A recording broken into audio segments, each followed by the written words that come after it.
Good morning, my Real News Media TV family. Thank you so much for tuning in this morning, and I'm wishing for everyone a wonderful and a productive day.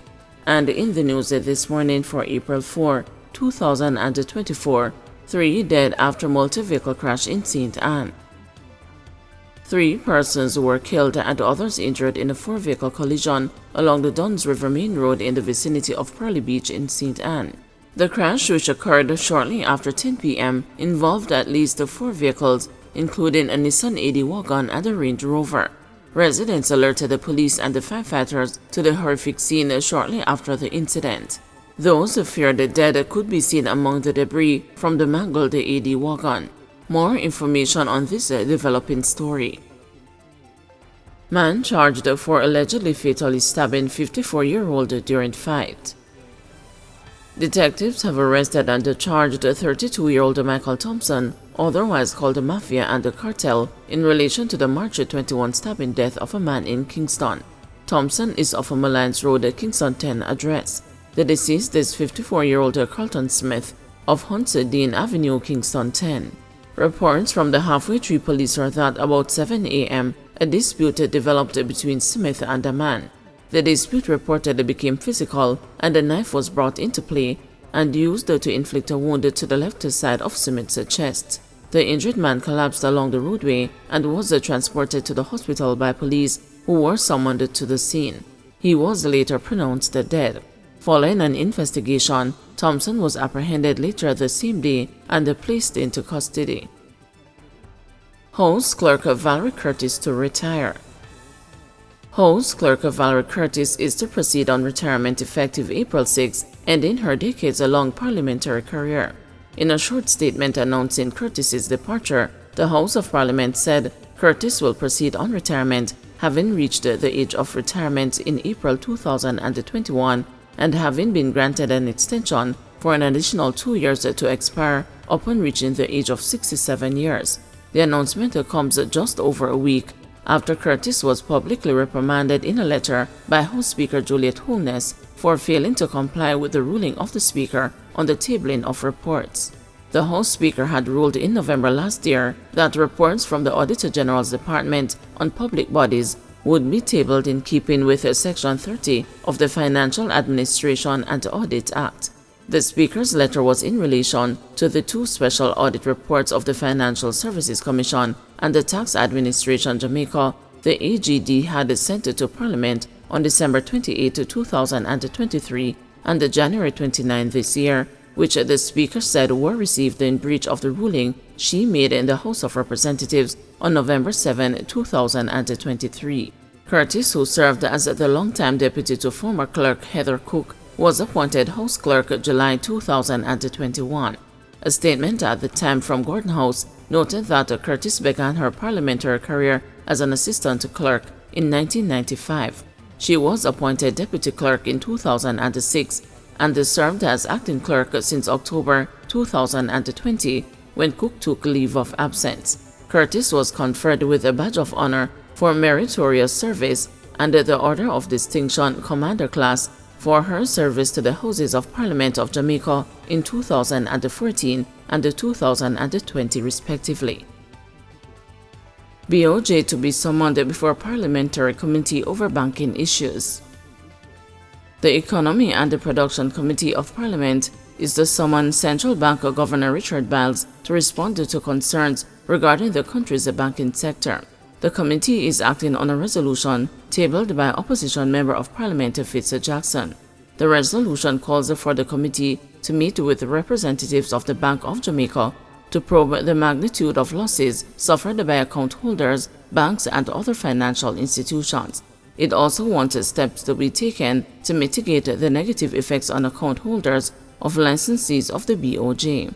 The resolution calls for the BOJ to establish minimum standards for ABM operations. Committee Chairman Dwight Sibbles said it is important to hear from the central bank about the steps taken to safeguard the integrity of the nation's financial system. I am of the view that the next step is to invite, in accordance with the motion, to invite the Bank of Jamaica to come here so that we can ask relevant questions and we can obtain the answers to those questions, and we can be guided by the Bank of Jamaica as to steps that they have taken in the past, if they have taken any in accordance with your motion, and if there is any steps that they will be taking in the future to comply with your motion. In the meantime, Fitzgerald Jackson, a member of the Economy and the Production Committee, took note of the BOJ's release on Tuesday, in which it outlined the new service standards for the operation of ABMs. However, he still believes more clarity is needed on some of the issues.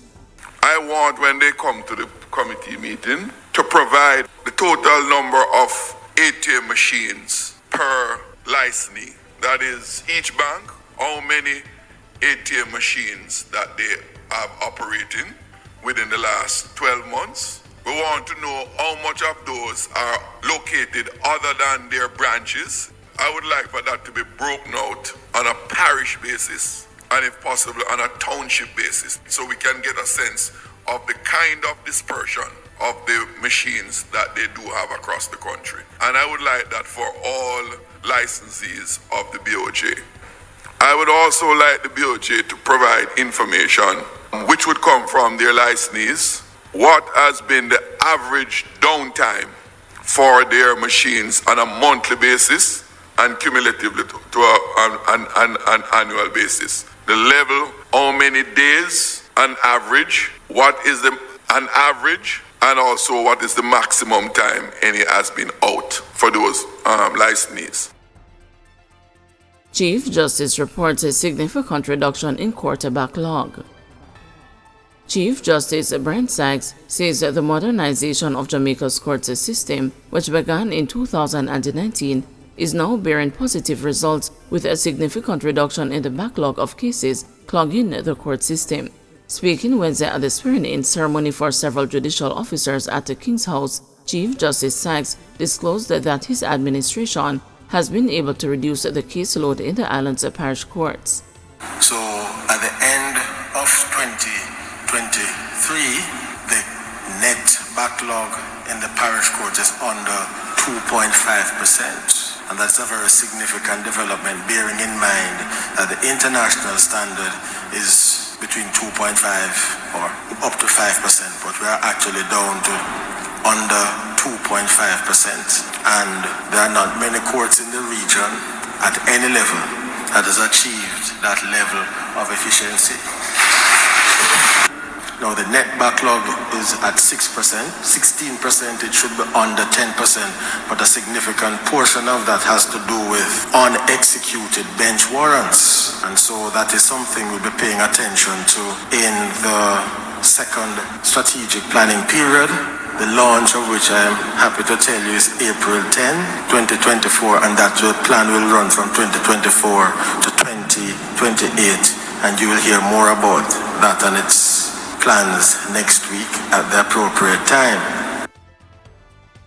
EOJ commences payment to Election Day workers. The Electoral Office of Jamaica has commenced the payment to the majority of Election Day workers who served in the recent local government election. The EOJ says payment started on a phased basis at the end of March for some categories of workers, including presiding officers, poll clerks, polling station security assistants, and indoor agents.